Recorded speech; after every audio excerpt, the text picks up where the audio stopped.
Mhm. Hi, guys. Welcome again to yet another episode of Sexpression. I'm Shakun, the founder of Tickle.live. And as usual, I have somebody amazing. I have Jennifer Love with me, who is the founder of Sex Love Therapy. And today we are going to be talking about something which is very interesting and something which people keep on asking me, that what do you mean by sex positivity? So before I give my inputs, I think the best person to talk about it would be Jennifer, because that's what she's been doing. So hi Jennifer, how are you? I'm good. How are you? I'm good as well. So what's Good. happening? How's life? How's everything?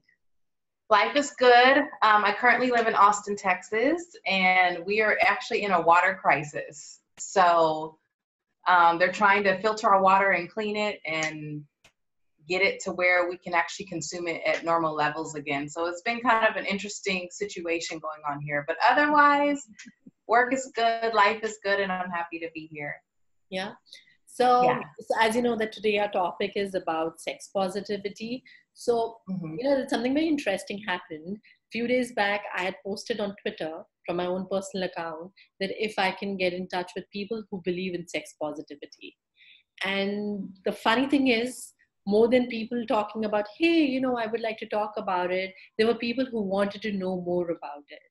They were like, what do you mean by sex positivity? What kind of a term is it? Are you talking about sex? Are you talking about, some kind of meditation? So I think that's how we should start. What exactly is sex positivity? Yeah, so I think it's a great question and it's a great place to start. So, my definition of sex positivity has 4 points. It's pleasure based, it's responsibility, it's diversity and inclusion. So, what I mean by all that is sex positivity is a state of being. It's a way that we align with our values and beliefs and how we express that through different layers of sexuality. And so there's a lot of misconceptions about what sex positivity is, as well as what sex negativity is, because sex negative culture is a thing. And so I kind of want to just talk about how sex positivity it comes from a place of empowerment and a place of honesty and communication. So it's pleasure based. We want to make sure that we're in tune with what feels good to us, what feels right for our bodies, what doesn't feel right for our bodies, and honoring those things that don't feel comfortable. Um, it's also being responsible with ourselves. So consent is a huge piece of sex positivity, as well as diversity and inclusion. And what I mean by that is in sex positivity, we honor that there's a variety of ways that people express themselves. And we don't necessarily want to shame or pathologize certain things that people do or enjoy. Also, it's important to embrace that there is diversity. So we have different body types, we have different levels of what turns us on, different levels of desire. Um, and so it's just important to honor that sex positivity is a multifaceted movement. That's what people are calling it, a movement. But in the therapeutic world, I really see sex positivity is a way of taking better care of ourselves from a place of communication, honesty, and trust. My nephew, a few days back, he just came over and randomly said something which is very interesting, and I had no answer. His question was that, don't you think that people are just so open now, and they're just talking about sex? They're just trying to, be standing on top of a mountain and shouting that, oh, I like sex. I am not worried about what people think. And his question was, is it right? Because some people would like to keep it to themselves. So Mm-hmm. what do you think? Like, what should have been the right answer when he was asking such question? Yeah, so that's one of the main misconceptions about sex positivity is that people are out here having all kinds of sex and they're kind of wilding out all over the place. And that can be a perception of sex positivity, but really at its core is it's helping people to make decisions about their body from an informed place. So if someone is more reserved and they feel like sexuality or talking about taboo topics around sex should be private, that a woman's body should be covered up, everyone's entitled to their opinion, and everyone's entitled to how they want to express themselves or talk about these topics.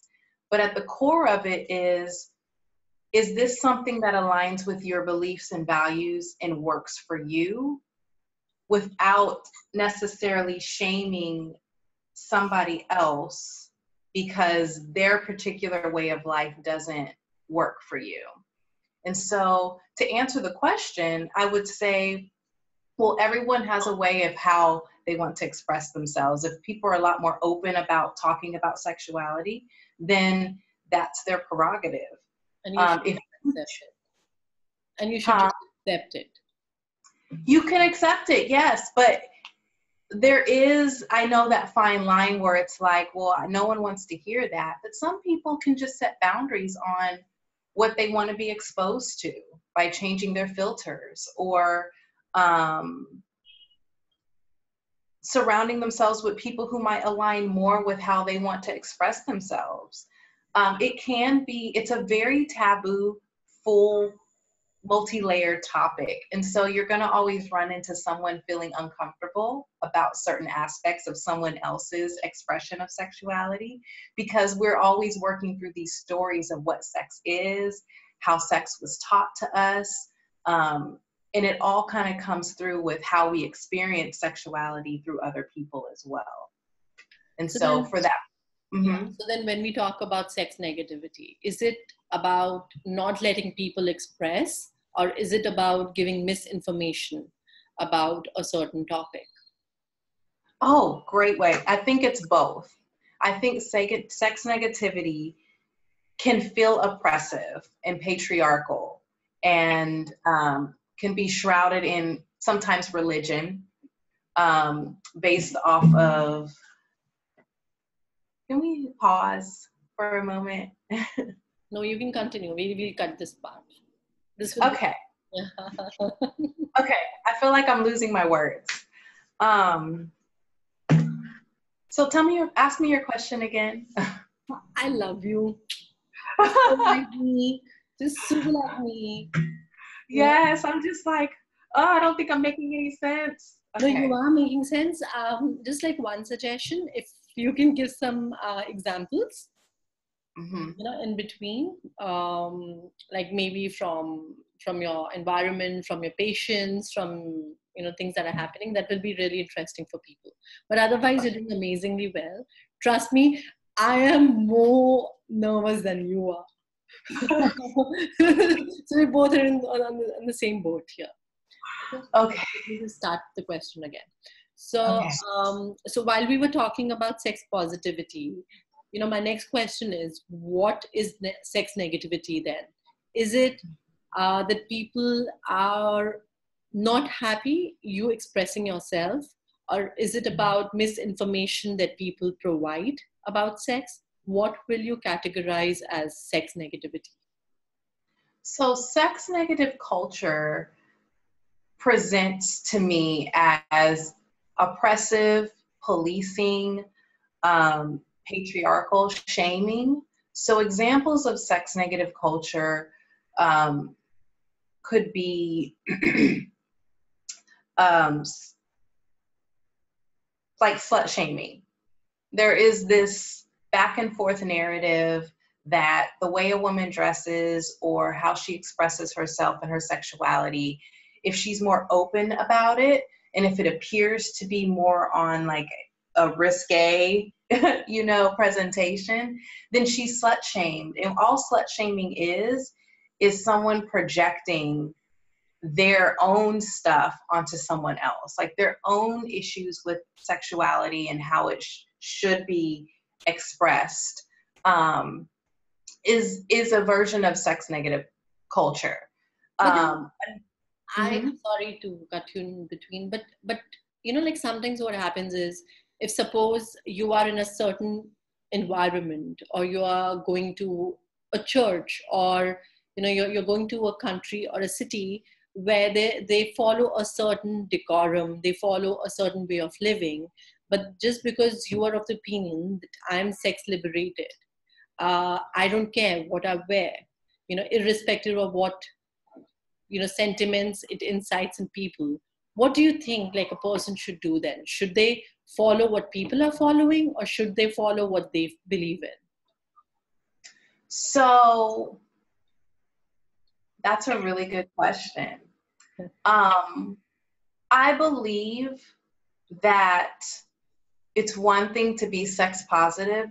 It's also another to respect culture and respect the intersections of sexuality. So if I'm going to a country where modesty is the way of life there, then I'm not going to impose my views onto someone else when I'm not even a part of that culture.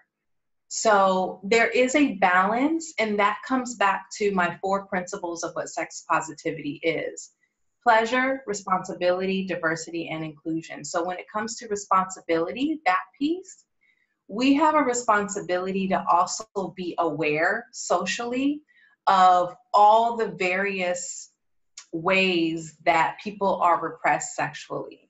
And so if I were to go to a place where I know that even though I have a privilege living in America of where I can be more open and speak more outwardly without so much,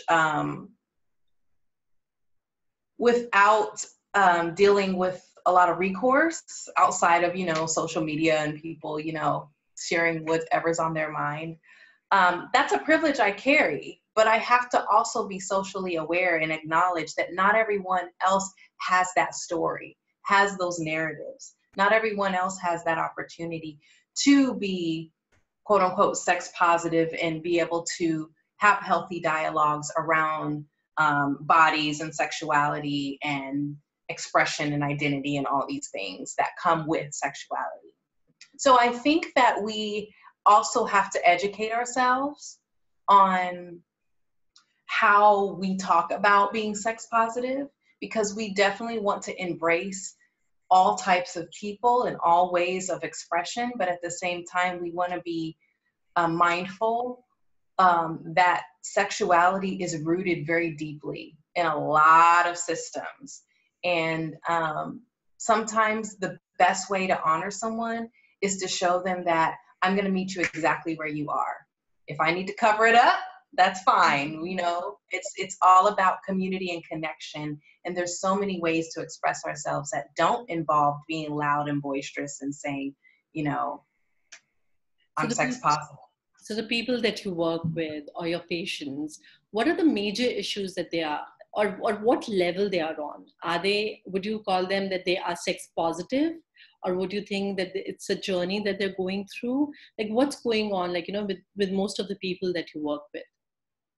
Absolutely. So the people I work with are on a spectrum, and I identify as being a sex positive therapist. And so that really does send out the language so that people are receptive to, okay, I can come and speak with this person about things that are maybe considered taboo or outside of the status quo.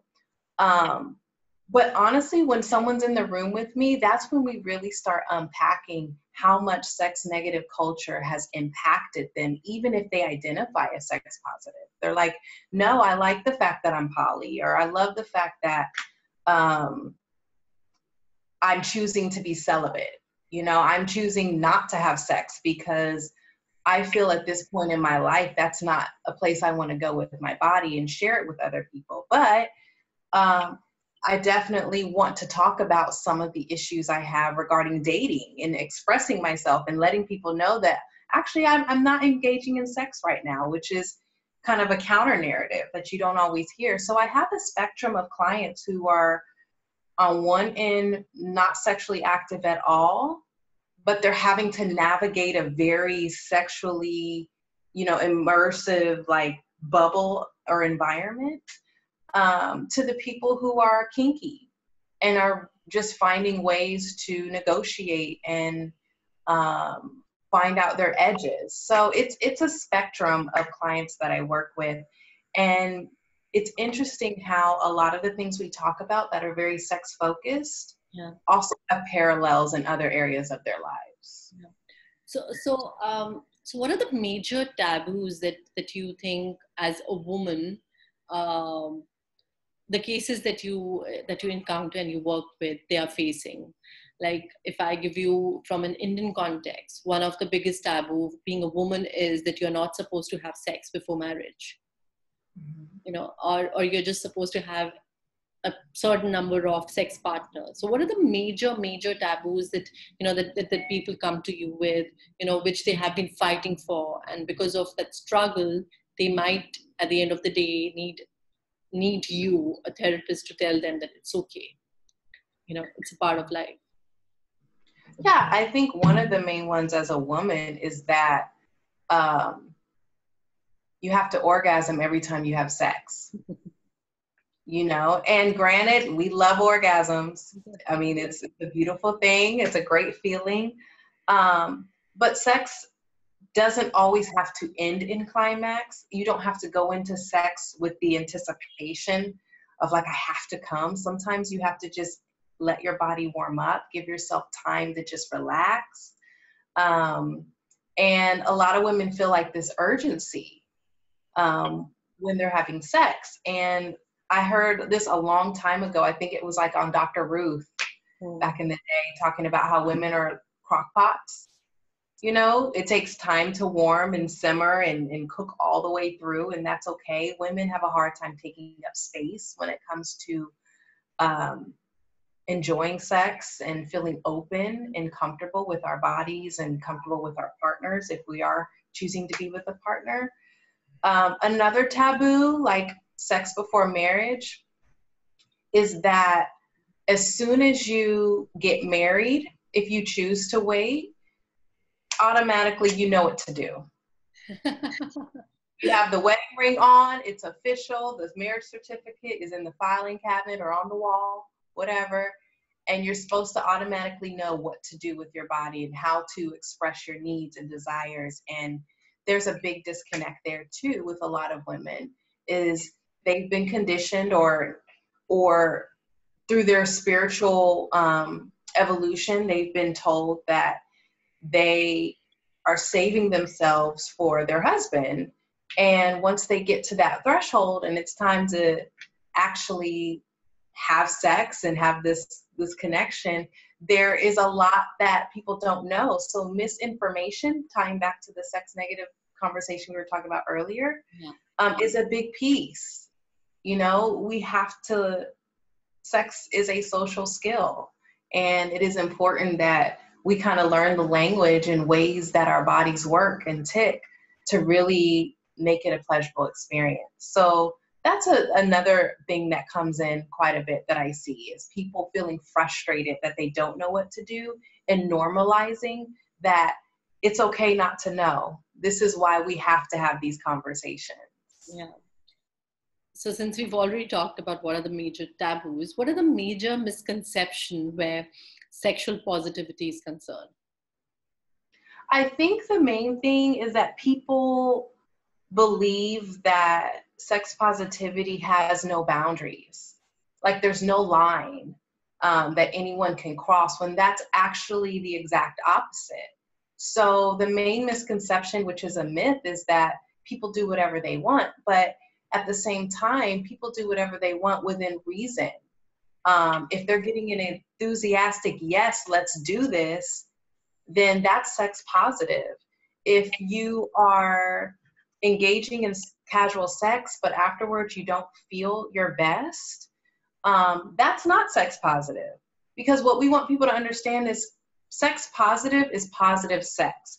Going into a place of sexuality where you feel affirmed, where you feel confident, where you know your boundaries, where you can advocate for your health and your body, where you can be satisfied just by yourself, or you know how to communicate and share how you like to be satisfied with a partner. It's honoring that our bodies are different, that our bodies do different things during sex that, you know, aren't shown in the movies. And just embracing that sex is just a natural part of our health and how we identify in the world.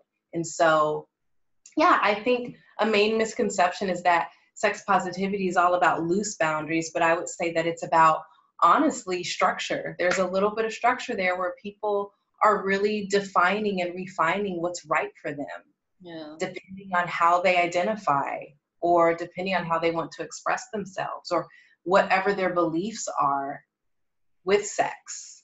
You know, whether they come from a devout Christian home or they're atheists and they're just like, I don't understand why sex should be this sacred, or not that atheists believe sex isn't sacred. I don't want to be again that narrative, but yeah. So I just kind of wanted to, that's an example of that. Okay, I want to ask a very personal question. What was the biggest misconception that you had before you decided that this was the field that you wanted to take up? Oh, wow, Shakun, you are just throwing these questions at me today. Let me think. I think for me, before I started doing this work, I had a moment that sex was supposed to be pleasurable, because growing up, I grew up in a Christian household, and sex was always for somebody else. It was for my husband. It was for God. It was for my father to protect me until it was time to give me away at my wedding. Like, sex and sexuality was never for me. It was like this piece of myself that I'm only to share with someone else, and it had to be a man. And I came to an awareness where I was like, that doesn't make sense. Like, I have a clitoris, which is solely for pleasure, and it's there for a reason. And I'm not understanding why I'm not allowed to access this part of myself until I hit this particular milestone. What if I never get married? What if I choose marriage isn't for me? Does that mean that I'm not sexual? And so it took some time, and I'm still in the process of really unlearning a lot of those narratives and understanding like what it is I really want and need. And that really helps inform the work that I do, because when someone comes into my office and they're frustrated or they're shamed or they're traumatized by an experience, a lot of it kind of comes, a lot of it many times, not all the time, comes down to misinformation and the things we were told about sex that were just untrue. It's not that it changed, they just weren't true. And so that really is what informs my work now. And that was my breakthrough moment when I was just like, this doesn't make sense. Like, everything isn't binary. There's no way, you know. I have to tell you about a friend of mine. He has been called out under the Me Too movement. And then he called me one day, and obviously he was completely bogged down. And you know, his thing was that I did not know that I was doing something wrong. I did not know whether, you know, a woman just going out with me, hanging out with me meant that she was not ready to, you know, to be taken to bed with. And, you know, the interesting thing was that he could not comprehend, even though he was trying real hard, because otherwise, you know, he's helpful, he goes out, he does things, was why did I not know that I was doing something wrong? Why did nobody teach me that, you know, you're not supposed to do this? If a woman says this is what it means. Or else, you know, when you're reading about stuff, what does those things mean? Because, you know, sometimes even the mayonnaise that we read, or even the jokes that we get, they're all girlfriend centric, or they will be like, or boyfriend centric. So my question was, if right now we are talking about sex positivity and somebody wants to know more, somebody wants to understand whether they are able to accept it in their own lives, or are they able to accept in others' life, what are the kind of resources that they should go for? Yeah, awesome question. So the good news is there's a lot of really comprehensive fact-based information out there. Tickle.life is a great platform. Your platform is amazing because it gives us accessibility to a lot of different voices who express their sexuality in a sex positive way, but differently. And so sex positivity is really about meeting yourself where you are when it comes to your sexuality. And Tickle.life is a great place to start. My platform, Sex Love Therapy, is really all about taking better care of our mental health and our sexual health and how it's combined. If you're in an area like in the States that you have a local Planned Parenthood, there are health educators who get trained, and they get great training in fact-based comprehensive sex education. There are sex educators and people across social media who provide a lot of really good information. And I think what would be a good helpful resource for this person is just to collaborate with you and create a resource page where they can actually go to actual vetted organizations that can provide them with the information they need to really start delving into what sex positivity is and what it means for them and where they are in their journey. Also, reaching out to a therapist or a sexual health professional is really a great way to talk to someone and maybe have a one-on-one dialogue about things that are a lot more personal or private, if they have access to that, to really help people work through or start learning more about sexual health and how to take better care of their bodies, as well as taking care of the loved ones in their lives. Yeah, and totally think that it's very important that, it should become an integral part of your schooling about sex positivity. And by sex positivity, I don't just mean that, teaching kids about your body parts, but actually telling them what makes sense and what does not make sense in the real environment, real universe. Yes. I mean, there's a huge push, I think, to get more comprehensive sex education in schools. Yeah. And also just movements, like the Me Too movement, definitely just getting more information about what consent is for adults. Adults need sex education too. Yeah, true. So I think there is just a need for people to understand the importance of quality sexual health education, so that kids, as they're growing into adulthood, are making more informed decisions. And we're not having to talk about sex negativity nearly as much. Yeah, true. But I think it's also a very long journey, and we've just started talking about it. But hopefully in next 20, 30 years, we will see the difference, and we will see that people are more open. They're proud, and they can just go out and say, hey, I'm sex positive. You want to talk? I'm here. Yeah, like having safe spaces. Yeah. Because we realize not everyone is able to really have these conversations. And so I think having more safe spaces for people to explore this part of themselves and get the education and resources they need is key. And people are welcome to DM me at Sex Love Therapy if they have questions or they need resources. And I'd be more than happy to reach out to my network if I'm not sure how to answer their question, so that they get what they need, so they are being empowered to actually take better care of themselves. So guys, if you have questions, you know where you're supposed to go. Just DM her. And if suppose you think that you're not able to get her, you can drop an email to us, and we will make it a point that we connect you to Jennifer. And she's amazing, trust me.